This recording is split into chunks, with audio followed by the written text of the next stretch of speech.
sure he wins his lane, so perhaps it would have been the preference, but TA to me looks like the better like overall strategic pick. What it brings to the table as far as being another good hero to fight into the Lifestealer. You've got great physical damage, something Lifestealer doesn't fight well into. Got good Roche control. Remaining. It's a hero that takes objectives better than the Tinker, so I like the pick overall for that. 5 seconds remaining. Does mean we are going to have a very intense clash going that 50-minute mark.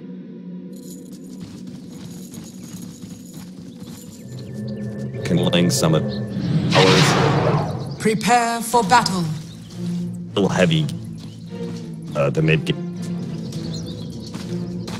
An early TP coming out from Yapzor. He is looking to block the spawn. Did he get spotted by Biver? Yeah, he did. He knows some on the retreat, yeah.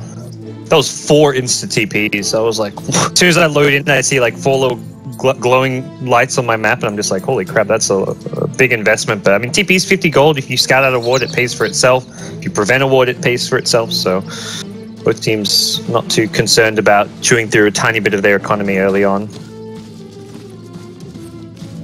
First kind of ward out. Meanwhile, the bottom lane, we have a nice aggressive healing ward placed out by Bears. We also have a jump. 30 seconds to battle. Spirit and maybe Bardar. See what their game plan is, because they are going to be faced up against a Sand King off lane in general. By RMN playing it 2 times yesterday. Regular old initiating off lanes. I feel like his Blink Dagger timing is going to be more important than most, because they don't have a backup plan when it comes to initiation, whereas Bears, they at least have the Quap Blink with the life. Well, the battle begins. A Blink Dagger. Yeah. They've got the vehicle regardless of the blink, but I do worry, like, can Lifesteal actually get the farm to go for those early rotations? Like, how good of an armor timing is he realistically going to get against the Sand King Dazzle lane? This is actually, I remember the old art style Na'Vi, they were the first team to really prioritize Sand King as a core offlaner, and they were often doing it in this dual lane setup with the Dazzle lane. You get a caustic, you prep for a caustic, you hit a burrow strike into a shadow wave on top of a creep wave. You're doing a massive amount of burst damage that often safe lane carries are just not ready for. Melee safe lane carries have it even worse. So this is a very potent lane for Na'Vi down bottom. Look at this. This ward's kind of interesting. I think it's to scout when the supports come full and loop around the side to tank Highcat. That's some sort of a Slardar combination that loops around. That's very common. It's an interesting ward. Obviously, very unlikely. The regular very close counter ward, just barely off the mark there. Yeah, so recognizing that Pycat's going to be left alone with the Dazzle down bottom, the Rubik trying to secure Dendy's first creep wave or 2, so he's bullying Pycat as far as this first wave or 2 goes, but you're not too concerned about this if you're Na'Vi. You know that lane is going to eventually push out. You're more worried about what's happening now, which is Yapzor doing some of these side pulls. He's going to be able to deny a decent chunk of XP and farm with this little pull up here. Avi are trying to interrupt a similar pull scenario by Bears. This general is going to be very happy with Stacks if he can actually get in there with that caustic. Adam has deemed it worthy, and I think the easy camp pull back pull is to get in there and general 3 CS. They are going to be able to get the burrow strike onto Adam, see if they can stay ahead of him here with a nice heal bomb. It looks like they should be able to. Caustic Finale is going to pop him, slow him down, and in general. He's already getting some good extra farm with that neutral stack, and now gets the first blood, 650 gold, so. Yapzor, not Yapzor. RMN can kind of leave him a bit more alone now if he wants. General with that early boost can easily kind of 1v2 this lane if RMN wants help mid lane, which is where he's headed for now. And he's getting pressured a bit with Yapzor showing up, so it looks like Na'Vi happy to rotate a bit early on. It looks like Yapzor is trying to hypnotize Dendy with the dance of the fish people. Standing on the high ground, spamming Crush. Rev going to be pushed away. But this lane should get fairly easy for level 2, then level 3 active arm. Easy breeze. He missing out on dodging that Shadow Strike there. Felt wasted, man. That bottle and Bada is content. Oh, right now. Yeah, Iron Man can't really offer a whole lot. Perhaps it's going to be like giving Dandy some extra regen and harass potential, but not really hoping for a kill. General down bottom is getting wrapped around on, so does need to be a bit careful. The next one are going to be able to slow him down. General does not actually have the mana for Burrow Strike, and I think he felt with the open wounds he wasn't going to get out anyway. Level 2 Burrow Strike, not going to give you that. Mango intact for... Yeah, it's tough. Like, you're 1 or 2 mana short of the stun. You don't really want to pop your Mango just for what's likely going to be a death regardless, so he accepts his fate and will just head back to the lane with Tranquil Boots and the Poor Man's Shield. So now he's got a lot of armor, some good damage block, and this lane gets a lot harder to find kills like we just saw. Now that he's picked up these couple of items, and perhaps we'll see even Iron Man like spend some more time down there with him on top of that. Rev, deal with the bugs right now, is in a bit more trouble than I anticipated. Looks like he should still be fine, though. Yapzor, similar scenario here. Looks like they use the Burrow Strike to catch him, but he will out. So nice for Bears, but hey, you know, I actually I looked something up last night. It was a clip of RMN back when he was on Goomba, and you know, Firo, who used to go by the name Bakemono, actually played stand-in for Goomba a couple times. Yeah, I was like thinking I remember the name Bakemono from something other than NA. Hero getting low here, does not have rage for another 2 seconds. He's going to be slowed down by the Caustic Finale. Pop, 19 HP, that's all he's left with. General tries to get towards him, but can't quite get it. Adam kind of body blocks him here. They are going to throw out the Burrow Strike. Yapzor's coming in hot, and General may be turned around on. He gets the kill on Adam, but can he actually get alive? They're not alive, and that's not going to happen. So they come out with Vada making the rotation. So General, I think he gladly gives up his life. He forced the rotation out of the bid.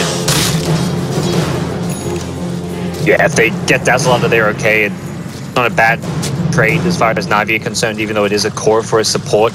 The pressure onto the Lifestealer is kind of denting his farm. He's been forced to chew through a lot of his early regen. He's just not really having the easiest lane general. And once you TP back in, well, that's when Sand King's going to have an even better time here, because Lifestealer is now out of regen, and you can put even more pressure on him. So every time you die, General gets to come back to this lane and have a slightly better time than where he left it. Back here. Rev is DS 16 and 3, doing okay for himself, but when it compares to General's dominance of the laning phase, he's not going for that. Thought for a second he might go for the dive, but Hero actually forced to get out of lane. Very uncharacteristic for a Lifestealer. That Na'Vi's aggro dual lane is... Yeah, and once Bears just sending their support mid and focusing a bit more on Dandy, that's where Fear's like, alright, I'm alone down here, I may as well TP on out, heal up before coming back to lane, potentially even consider rotating into the jungle, but still looking a bit dangerous down in this bottom lane, considering how much vision Na'Vi have now set up there. Iron Man has done a good job getting a couple of deep wards up, and rotations cause big problems for Bears down bottom, although it doesn't look like any of the other 3 heroes are prepping any kind of TP rotations just yet. In like these supports from Bears, they did all right for themselves in the beginning. I think they've just been a tough at laning phase. Vengeful Spirits had to deal with the Zekro dual lane. Yapzor did okay, I think, with the boots pickup and his harassment and Pycat. It was basically the only thing he could. But I think these supports are just going to have a really hard time finding successful rotations. Vada's going to get caught out by rotation from General. Didn't see that one coming, and with Dendy lining up all those side blades, he actually get a free kill there. Yeah, going for an extra point in the side blades early on, having that further attack range. Dendy to keep his distance from the quad harass down and set that one up really nicely.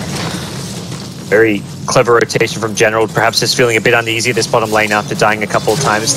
Finds a more important kill in that mid lane. Rotations coming faster and faster. The Rubik is now at the bottom lane. He does have to invest or to dodge all of this. Pops out now. Hero has the help of Vada. He misses out on the big ultimate onto General. They will manage to pick up the 2 supports, it looks like, but Vada can finish off General before the TV. Oh my god, it was so close. Look at it. The nuke is actually still following him after the TV. That had to have been a half a second clearance there for General to get out alive. Yeah, it was like a melee cast range on the screen that somehow that didn't hit, but followed him back to base. Split-second difference there, and what a perfectly timed TP. Sanking could have gone for the burrow TP, perhaps deeper in the trees, but he knew that timing just well enough that he gets out of there. Still, Fafa, his rotations have been able to help salvage this bottom lane a couple of times. It looked like Na'Vi was starting to overrun it with the aggression from this Dazzle Sanking duo, but his TPs down here have been very, very important. Has helped that he's had a couple of nice runes to go with it. He's now got himself a regen rune as well, so able to keep up the aggression early on. Regeneration. General is now the epicenter. I think they're hoping to be able to use the Sanking's intense magic damage to keep Rev in check, but he needs an additional hero, I think, to be able to get it. So fine, they're actually just Radiant's bottom tower is under attack. Pressure the Radiant structures are fortified. Looks like General's even going to just walk himself back to the safety of his tier 2. His safety, 4 of his going to make him get chased down a bit for it. But the TP in bottom 4 wants to be able to defend as well. He's already got decent reactive armor stacks, so feels fairly confident. His ability to survive this hero here, that'll be tested though. Going to be able to get back underneath his tier 1 tower. The bug, but Na'Vi still want to keep the pressure on him and take the tower as a result. Rev now has to deal with that weave minus armor that's in looks like he is just going to hide the tower fall, and Na'Vi are going to bother him to take the objective that they wanted. Looks like Firo might be able to take a objective here. Dire's top tower is under attack. A little bit more pressure. Dire's top tower has fallen. Yeah, this time he hasn't got the reactive armor prep, but at the same time, Na'Vi actually they're perhaps setting up to try and go on him with the Rubik still hiding in the trees, but it doesn't seem like that's going to be the case. While that was going on, Na'Vi almost lost General in the mid lane. He was kind of had to burrow into some trees and TP out, but that was a 3-man rotation from Bears to try and kill him off, but that was unsuccessful. It's still overall, to me, looking pretty good for Bears. Like, their 4th position slider is already above 1k gold. He's looking like he should be able to get a decent timing on a Blink Dagger. Lifestealer, despite the pressure down bottom lane, with that tower, is out-farming his counterpart in the Weaver. And 4.6k net worth only behind the TA seems like a decent position for him to be in. So I think all in all, this early game has gone much better than some of the early games yesterday we saw against Adfinum. With that said, Adfinum is normally a much more early game focused team. Definitely true. I wonder if Na'Vi are going to be able to couple together. Blink Dagger timing for General, he's far away from 800 gold, and then from there they can get a Blink Dagger on Dendi as well. Looks like his farm is... Oh, he already has it. All right. I'll say he's on Korea. He had another Blink Dagger in his sticky buy, and I was like, wait, what? No.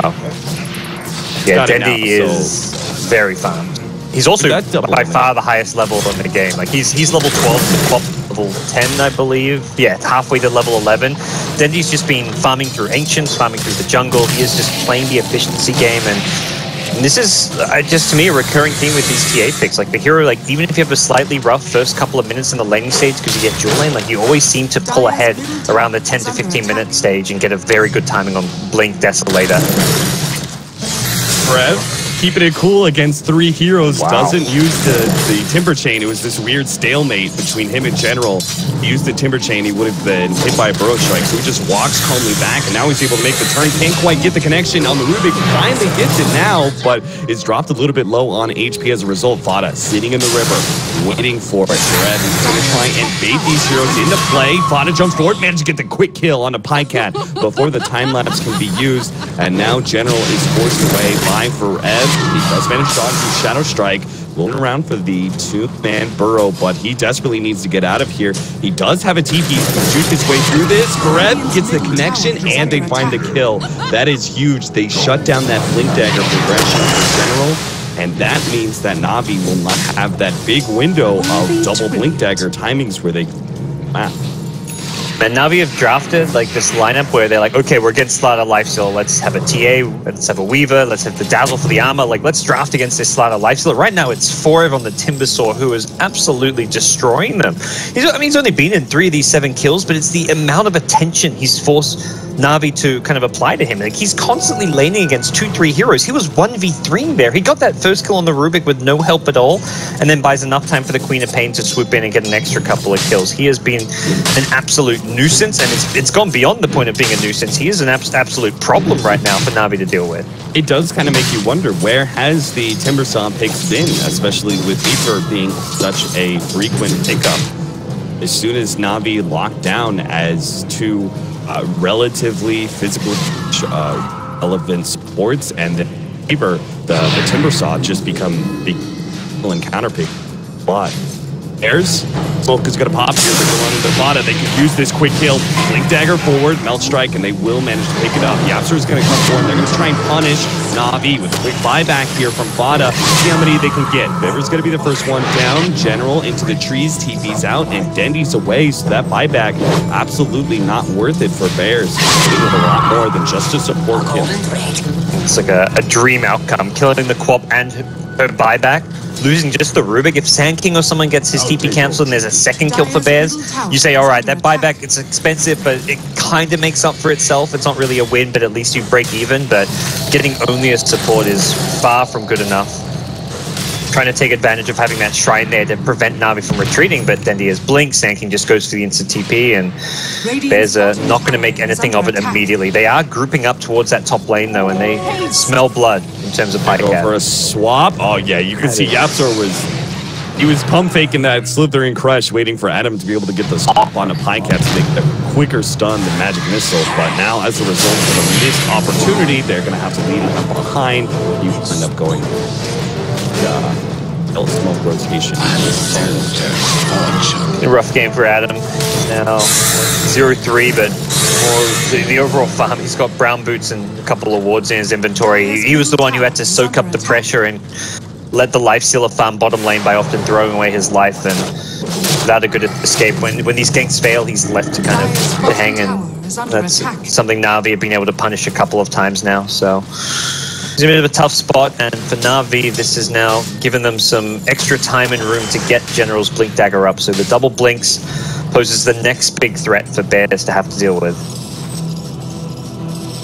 It does feel like it may be a bit late, though, with his Bloodstone closing in. Maybe if Forever actually does take the Bloodstone charges and they can still successfully kill him with double Blink Daggers, then the timing actually won't be too bad. But I'm just afraid that Forever may be a bit too big. Queen of Pain also has a big increase in armor with that Veil's Cord completed. So some of these cores are going to be a lot harder to deal with than they would have been maybe 2 or 3 minutes ago. Double Blink Dagger expected to happen. Yeah, I totally agree. Even stuff just like having a raindrop on Queen of Pain means that initial Blink Pyro Strike is going to do a bit less damage than you'd normally expect. Queen of Pain, 1300 HP with the Strength Treads is looking fairly tanky, so you don't have to necessarily kill the Timbersaw, but you ideally want to be killing core heroes with these Blink Daggers and a potential smoke from Navi. They're grouping up and posturing as if that's the call. Denny's got a Deso, so with this they actually, in my mind, they can kill anyone with the Sand King TA Blink. If they manage to burst them down without any kind of outside influence, like a swap save or a Slaughter Crush, they can kill a Timbersaw or a Queen of Pain with the Deso, but easier said than done. This has got to be public enemy number 1. And Forever been getting way too big. He's got his Bloodstone charges. General is there to be able to stop this TP out, and here comes the onslaught attacks. Forever does a decent job tanking through most of it, but he ultimately will never complete that. That being said, Bears do get a decent prize out of that whole entire thing. They get them in tier 1 tower. They got the kill onto Pycat. That was their supposedly reveal. So Slaughter came in with the Blink Dagger. They blow up the Weaver. Trying to turn that Weaver kill into a Roche, but they're very low. Yeah, they've got the Slaughter ramp damage, but Navi are well aware of what's going on, and they've got a Blink Epicenter at this point. That should help. I feel like Adam is playing the role of, a medieval messer. Gets a quick kill in bottom lane, and he immediately goes up here, right? He wants information. Are they TPing into the shrine? Do they know that we're going to worship? Do they even have the TP up to be able to do this? And sure enough, gets the info. Navi are hot on their tail.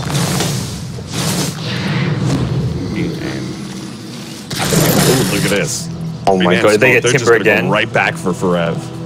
He's already lost that first chunk of Bloodstone charges on the fresh pickup, and they won't find him a second time as they'll swing towards me. And I think Forev realizing, all right, that one creep wave is pretty good, but farming any further is way too deep on the map. And Navi will not catch him. Of the jungle with their smoke, hoping that he'll pop, hoping that they'll find the Timber still, but have a Blink Dagger onto Thought they were going to smoke for this one, but they're actually not. Now there is this defensive ward here from Navi that is going to help Highcat go on the trap that is set up behind bottom. Highcat is actually going to oblige them just a bit with a Shibuchi on through. Napto will come forward, will manage to hit the crush, and they are going to be able to blow up Highcat. That shouldn't happen with a ward there, I'd say. I would say so too. Sure. Not sure what was his miscalculation. Did he miscalculate that? Did he not know that the Blink Dagger was up on the axis? Did he not know the Infest combo was there? Yeah, I probably just forgot about the Infest. Bitterbird, he'll be the first one down. Bears will manage to keep their 2-1 tower barely up. Actually just eye it out. Radiant's bottom tower is under attack. My deepest straight to Roshan.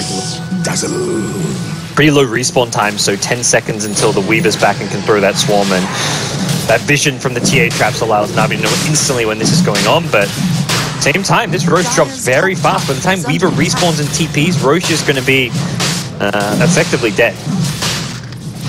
That Roshan was going to be a high contention here for these Templar Assassin. A great duo to be able to bring down. Boy, Bears obviously have our Amplify and it's wave Bears. So Bears putting a high premium on being able to ping that Aegis early on. And I think Navi press. Yeah, they've got a really strong pushing unit now with the Desolator on Lifesteal with an Aegis. He can very safely siege towers through the Rage, and his damage output on them has been very distinctly increased because of this. So what Navi's response is going to be, whether they try and combat and fight into this Aegis, or if they just try and take more of a split push approach. The Timbersaw is still often kind of off on his own, maybe posing a potential bounty for Navi to pick up, but as it stands, it's Bears with a pretty strong position in this bottom lane, looking like they should be able to take a T1 tower, and Navi contesting this one is just going to be very tricky for them. They're smoked up, but it looks like they're more thinking about this top lane than defending bottom. I don't think this is going to come surprised or forever. Only hero that's showing on the opposite side of Bears, and he also has those Bloodstone charges. Unlikely that Navi want to try and contest the Aegis. So much more likely coming forward. They seem playing it really far back. Yeah. A little bit of a dangerous blink forward, but the Timber Chain away is going to be caught underneath tier 2 here with the Epicenter. He didn't expect this much of a dive, but maybe he did. Calculated, he gets away. The burst damage is just not enough for Navi, and now Navi have overextended themselves. They're going to lose maybe Dendy here, who's caught it by the clutch, but they don't have the counter vision. He managed to blink himself away. General still sitting on the side here, but he has the Blink Dagger up. Burrow as well, and will manage to get out. So Forev baited Navi into a dangerous position, but Navi still managed to extra. Yeah, Navi on point with the retreat there, but that was a scary position to be in when you're getting TP'd on from behind. You've gone in that deep. Felt like there was a bit of a disconnect between the Rubik and Sankey. Like Sankey, if he wants to go for that Blink Bar, Rubik needs to be preemptively running in to get the follow-up telekinesis. And, well, these kills are going to keep on happening. Iron Man in the bottom lane gets found, and this, perhaps Bears can now focus their efforts on this tier 2 bottom tower. Navi have just been struggling to find the kills. The few heroes that show on the map, mostly the Timbersaw, have just been too elusive and too well positioned. That's the, Dire's bottom tower has fallen. Radiant's middle tower is under attack. The disables that he's fearing in this game are the Rubik telekinesis. Strike. Rev is getting Timber Chain straight into the hands of General. Onto his Bro Strike, and the next Timber Chain is protected, but Raptor is now here to be able to stun up General, and they easily make mincemeat out of him. Dendy will successfully retreat back, but they're hot on their tail. maybe for another push. The last tier 2 is left in the mid lane. Bears want to achieve this with these Aegis. I think that objective is pretty much free. Sure, if not, he RN will be blown up and once again. Bears are just being very efficient around the map right now. They're not completely 5-manning, they're just going, like often it's like a 4-man push while the Timbersaw is alone defending a lane and pushing it out to prevent Na'Vi taking a tower. And then if Timber gets gone on, Bears rotate to punish the aggression of Na'Vi. And then they leave Quap alone setting up some of these solo kills. They're just moving around the map very well. Yapzor won't find Dandy, but the tier 2 tower you mentioned could be what Bears have their eyes set on now. Pop out, going forward by Bivver. Will manage to pick up Adam into a 2-man burrow strike. This is a decent setup for a kill on 1 maybe, but Bivver's also going to lose his life here. Firo eats him alive. They do manage to pop the shrine. Yapzor gets up on the kill on General. Firo's dropping lower and lower. He has that Aegis, so they're going to have to play around that now. Rev managed to blow up General on the side. Kind of stuck in the trees here. They need a moment to get out.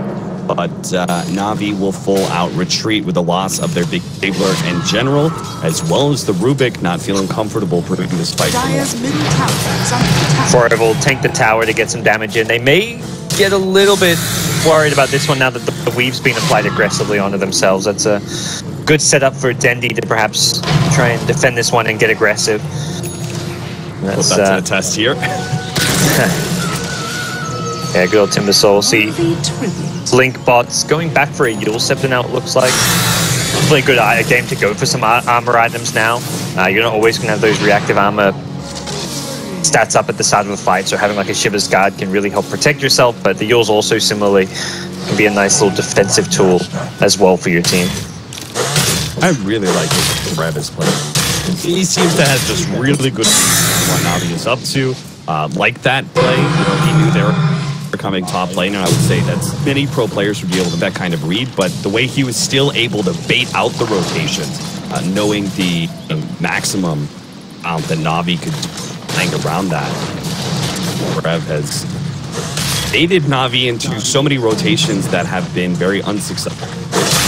Yeah, he's definitely been the biggest space-making hero on their team. He's been involved in the least kills of his whole team, but feels like more than anyone, he's the one fighting Na'Vi's lineup. Like, he's not normally often getting kills. Sometimes he's just taking up their attention. 2-3 heroes coming his way, and then he survives, gets out of there. But it's this constant pressure and this worry in Na'Vi's mind that they have to address the Timbersaw, or that maybe he's the kill that they can get, but they haven't been able to do so because of some good play. That shrine is popped. He just revealed himself with that blink out at a fresh counter ward laid out by Adam, hitting his team out. But I don't know, with the Aegis down, maybe Na'Vi can actually take a full engage. Still kind of hesitant, just because. Then again, I guess, but now is a better time than most, right? Their initiation would still have some decent strength against the Queen of Pain. They might blow up somebody like. Well, they wait for some of these up. He is going to lose a fight. And I mean, Fatz's Lincoln's now completed. This is going to make both him, Timbersaw, all three of these Bears cores nigh unkillable at this point, assuming they don't get like caught alone against 4 or 5 heroes rotating. Even the supports are going to be fairly tanky gradually. Slaughter's going to have a solar crest completed soon. They get Fada right before the Lincolns is there, so the stun is actually out, and Dendy hits that last hit needed to be able to finish off Fada. They get Adam as well. All right, Na'Vi, their choice to initiate is actually just picture perfect there. Right before that's 80 seconds cap. That's not really a dieback in the classic sense, but he bought back like 4 or 5 minutes ago, so this respawn time is very long for Fata. Middle tower is under attack. Wasn't that like 20 minutes ago or something? Yeah, it was ages. I was like, I feel like I was the early game. That's brutal to suddenly die at like 26 minutes. Like, part of it's also that he's such a high level. He's level 20 on this Queen of Pain, and with that earlier buyback, it's got a long respawn, but it's not something Na'Vi can take advantage of. They just don't feel confident enough to push any more of these outer towers, and they also recognize that there's threats to them in these other side lanes. Hijack gonna jump out and get gone on by Firo and Yapzor. Bivver is there to be able to interrupt some of it with the telekinesis, and Hijack gets a full HP revival. Nice 2-man bro strike out from General with Dendy lined up those side attacks. He'll make short work of both of them. And now Furev with a heavy amount of minus armor kicking in on him. I don't think he stands a prayer against his physical damage. Is 4 down from Bears. Na'Vi, they hit back real hard in this very small window. It seems like at 25 minutes, they got the kind of momentum that they needed. Now they're just pushing against Bears time and time again. Yeah, I mean, this is like the time to start winning some of these fights. It felt like Bears were just about to reach a decent power spike with the Lincoln Sphere pickup, and suddenly Na'Vi just find a good couple successful initiations in a row. It's not like they picked up any amazing game-changing item. It's really just been a change in the way they played it, and this fast Roshan respawn plays to their advantage. They're going to perhaps take this before Bears can react. And they counter Adam's ward as well. Looking kind of grim for Bears. As you said, like, I thought they were going to reach a really big power spike and they were going to be kind of unstoppable with all 3 of their cores having so much. And Pycat, I think that's one of the notable things I want to talk about was the fact that the Weaver feels a very unsuccessful core in this game because he seems to be so slow. But after those couple of fights, he's finished off his Diffusal Blade, and finally we do have a real damage item and real impact from Weaver engagements. Yeah, I think that's the big difference maker, where suddenly Weaver is going to be able to dish out damage, but also chase. This Diffusal build means the slider can't just like quickly sprint, like crush and sprint away, and the ability to not get kited and keep your opponents in place is going to make a big difference for Pyka and his damage output. So Na'Vi with Aegis in hand can start to threaten to do what Bears were looking to do, which is take all these outer towers, take map control, and take some of these shrines. Suddenly this game gets blown wide open. It was an almost 8,000 gold lead turned to 0 based on those couple of fights in a row. Na'Vi just finding a big opening and completely getting them. Found another opening, rapidly rotating into their shrine.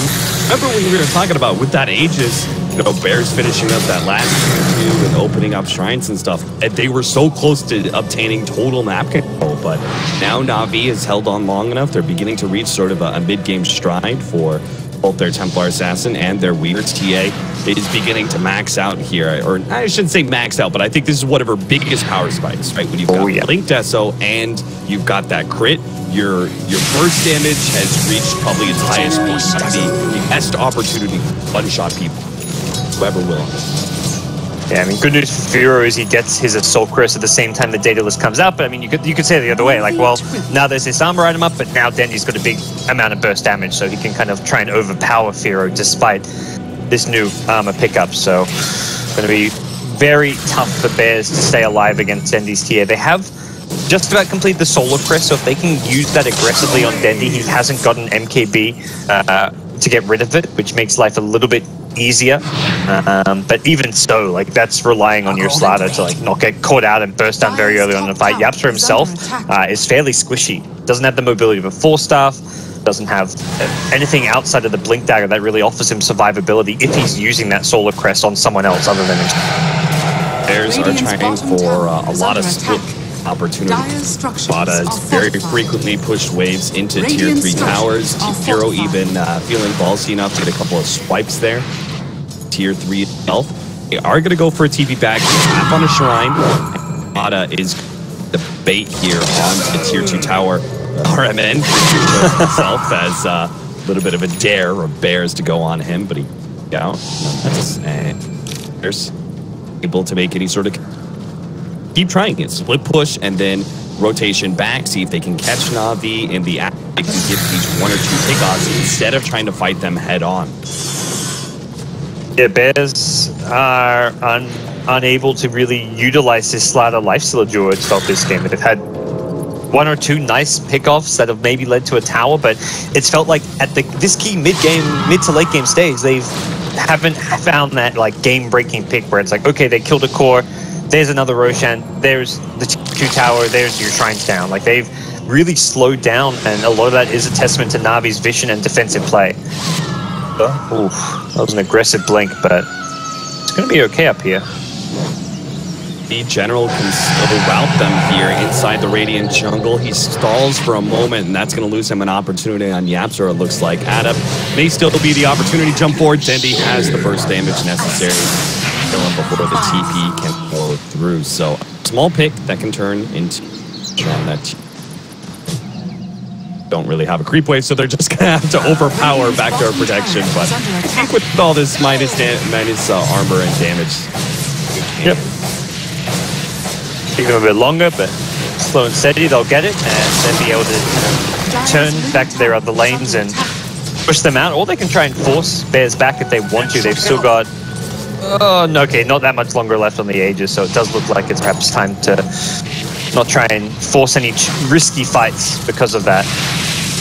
One of the dangerous things, if they did go for that high ground, they'd lose their tier 2, and they still are at a significant tower disadvantage here. Out of Na'Vi, they're healthy towers, relatively healthy towers left on Bears protect. That map control is pretty big. When you see this game, we're just playing like this big cat and mouse game, and I'm not sure, half the time one team's the cat and half the time they're the mouse, but they keep on running back and forth trying to go for these split pushes and routing the enemy team. For the most part, it feels like Bears is the one to play a little bit more hit and run style, while Na'Vi's trying to a 5-man engage. But it does seem like both these teams are playing around, pushing out the waves, getting map control out to rotate there. Yeah, I wonder if the way the aggression is playing out, like you mentioned, where Bears more hit and run, if that changes now that the Aegis expires. Dendi is still playing without a BKB. He, if caught, can die very quickly. Hasn't hit that level 25 refraction instances upgrade yet either, so he is a potential kill if they can get the Slatter lifesteal on top of him. And now there's no Aegis, suddenly it becomes a bit more tempting. The problem is always going to be if Dazzle is in the neighborhood ready with a grave, and if anything, you can see based on Na'Vi's position now, they may have lost the Aegis, but they still feel very confident to maintain their push. Pycat leading the way with the creep wave, safely gets to the tower. They back off a little bit considering all the heroes that are missing, but Na'Vi themselves are sticking much more as a 5-man unit compared to the Bears squad.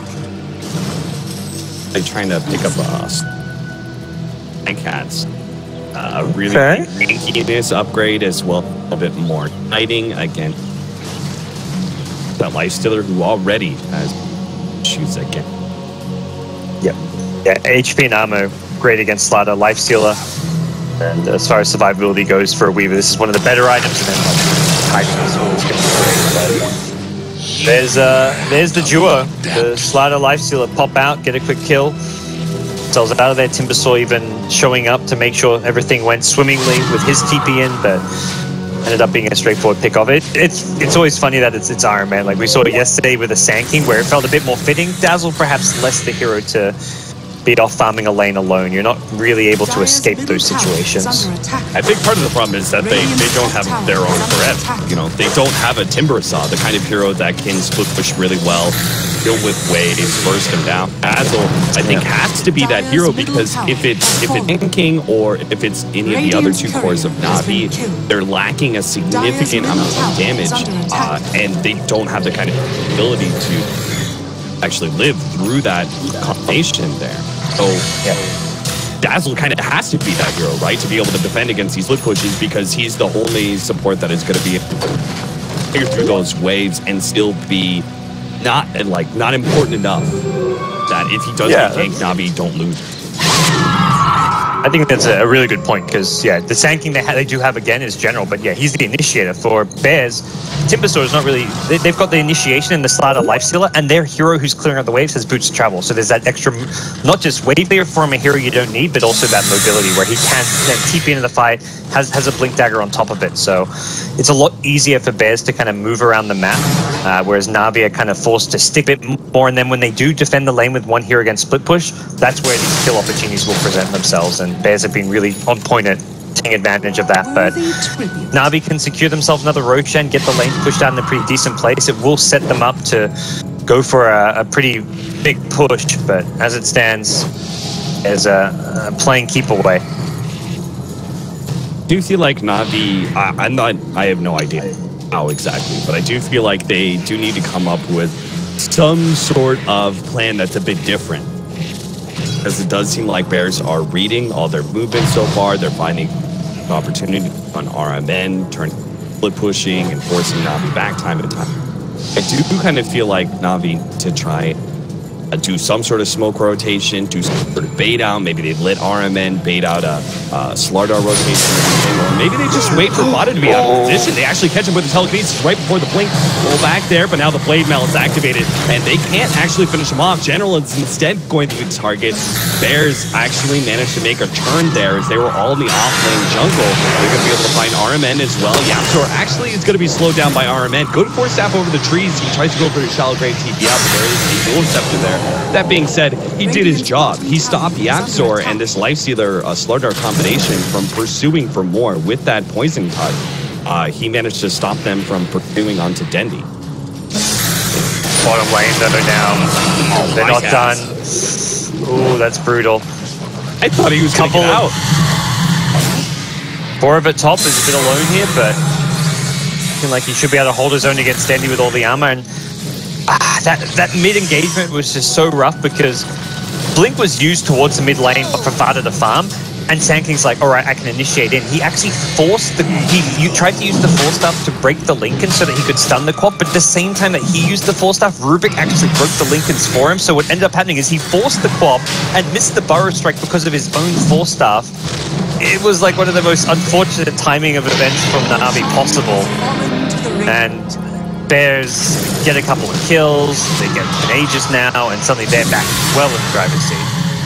He pops a refraction. We're going to skip the blink out because of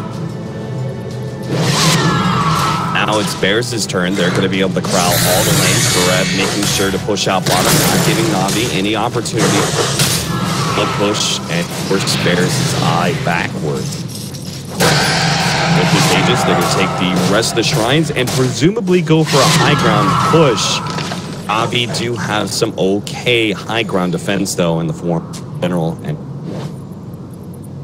Ice combo. Yeah, the scythe pickup is perhaps the X factor. You kind of mentioned Na'Vi feels like they need to do something a bit different, something to catch him by surprise, and a Hex initiation onto a Timbersaw or a Lifestealer could be a surprise factor. Even someone like a Slardar. Taking out Slardar is probably one of the key heroes to try and remove as early as possible in the fight. Dendi, Finish off that creep. No, he doesn't get it. Now he's going to have to deal with Forev as well. He does get the shallow grave, but Bash stops his TP. He's in huge trouble. Forev, he spies out the Dazzle as well. The refraction is going down. Dendi needs a little bit more time to get that blink off, and it's not going to happen. So RMN, trying to save his buddy, is also going to go down. Bears, this is exactly what they want. They want to surround the lanes. They wanted to be able to catch Na'Vi when they attempted to push out some of these lanes desperately. They've found their opening to go high ground and take the rags. TA does have buyback. We'll have to consume that one, and even with a buyback, this is a very hard defense to make. Forev can just zone heroes out with his sheer survivability and take them to the front lines. Strike for Bush, right? General lands up in the middle of the team and stunned up. Swap back there on the bottom. We'll make sure that he stays alive. And he throws his hard shot. Pain actually comes forward now, throws out that ultimate. Pycan does manage to dodge it inside the Shikuchi. Rev drops a little bit low, but he's just creating space now for the rest of the Bears to finish off that lane of racks. Away, Bears are going to turn for 2 now. Hero actually being slowed down by Pycan. But then, the time lapse. A little bit of HP, needs to maybe use another shrine here. Rev is just making sure that none of Na'Vi can actually find an initiation on some of these lower HP heroes of Bears. They get another melee rack. Heroes finishing up the range tracks, and Na'Vi they're playing around this shrine, but they can't actually deal with Rev. They can't get through this wall. Ada now turns, actually gets the initiation. Yapzor jumps forward, gets a 2-man crush. With Vero popping out, they eliminate Dendi as well. He does not have buyback. He's down for 2 minutes, and I think Na'Vi have just lost the game like that. Game 1 was a relatively close affair. Back and forth, a lot of movement between these teams, but in the end, the Bears are able to close it out quite nicely. Yeah, Na'Vi had a really